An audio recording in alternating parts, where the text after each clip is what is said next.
So we launched the team-based discussion in 2012, and I actually was part of the first round of it. I conducted kind of the first formal round. We did kind of a pilot the year before, and the reason we did it is a couple of reasons. And so now it's years into the team-based discussion, a lot of data. We're Wharton, so of course we're looking at kind of like the outcomes, success metrics, how students who do well in the team-based discussion do well in the program, et cetera. And so the reason we do it is kind of twofold. One, there's a lot of evidence and a lot of academics, if you just do a quick Google on it, that behavioral interviews are actually not predictive of success at all. They can be massively biased. Extroverts rather than introverts tend to shine. And at scale, when we're trying to evaluate and select for talent among thousands of interviewees, we just determined in our own personal case study that the behavioral interview method wasn't going to work for us. And so that's why we made that decision. Second reason is Wharton is, in essence, a team-based learning environment. There was a survey done 2 years ago on campus that our students are in about 17 different teams throughout their 2 years in the program.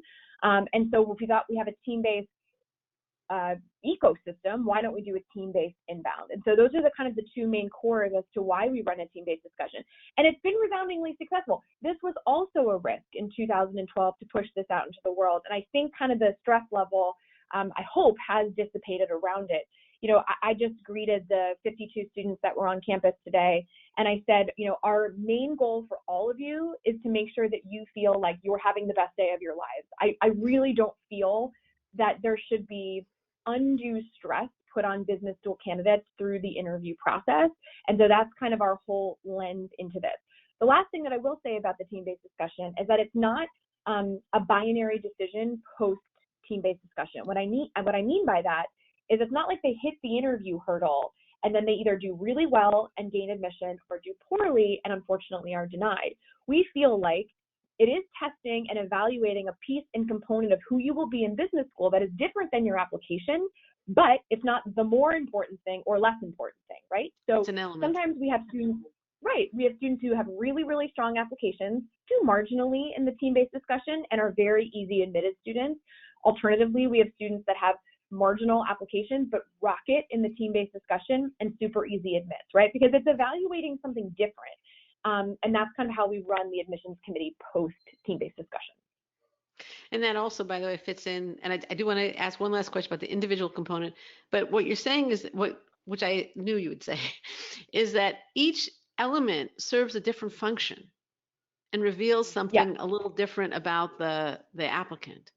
Okay, so the team-based discussion serves them in a group setting. The essays have a different function. The resume and the transcript show performance over time and likelihood of success in the future. The professional evaluations or profiles, whatever we want to call them, give a third-party perspective on one's character and abilities.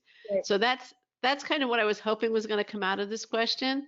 And it is. I just want to go back one little element, and that is the individual interview component of the interview at Wharton. Yep. Can you comment on that? Yeah, absolutely. So, you know, for us, I would say like the team-based discussion exercise in and of itself is the most important component of what you're coming there to do. But the team-based discussion absolutely factors in. And in that way, we do find out more about your candidacy. We find out your experience through the exercise, why you acted like you did, if this is how you typically act. I mean, here's an anecdote. I interviewed a student, I mean, it must have been years ago, 5 or 6 years ago.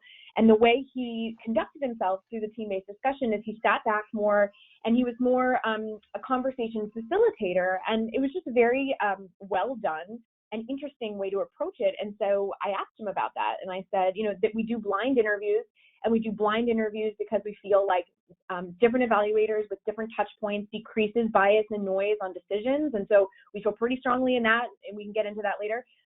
So I hadn't read his application, but I was looking at his resume just very quickly. And I said, you know, that was just a very interesting, well-done way to approach that. And he said, well, I own my own company. It's a small company. We only have 8 employees. And that's how I like to run our staff meetings. I like to kind of sit back, put questions around the table, and see kind of how my employees navigate to solve problems. And I said, that makes total sense. And so that's kind of what that one-on-one can produce.